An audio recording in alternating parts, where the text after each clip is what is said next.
Good day, Team GCI. I'm Brad Alexander, and in today's GCI Market Outlook, let's take a look at Forex trading on silver, WTI crude oil, euro-dollar, and dollar CAD.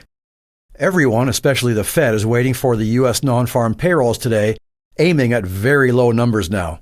How should we trade this? Before we look at that, don't forget to like, subscribe, and get notified on YouTube, Facebook, and Instagram. And please check the disclaimers on the GCI website. Firstly, a number lower than expected will confirm to the Fed that they should lower interest rates this month.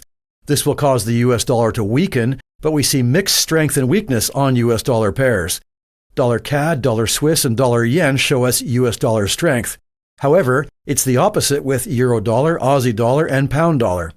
In any case, after the results today, after the dust settles today or early next week, we want to open positions with the trend. For example, we can see on the dollar CAD daily chart long-term and short-term bullish price action. Therefore, if the news goes against the trend, we may have an opportunity to move with the trend. As it is right now, we see dollar CAD on the 4-hour with price action trying to break the lower trend line.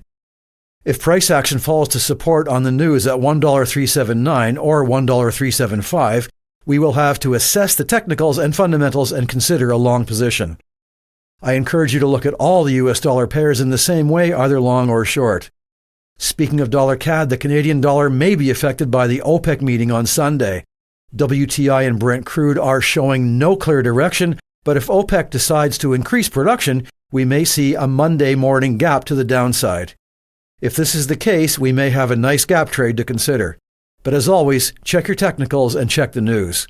Price action on WTI almost always affects the Canadian dollar, and like the US dollar, we have mixed strength and weakness.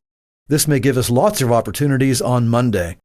And finally, on silver, we see a downtrend and a very overbought stochastic oscillator on most time frames.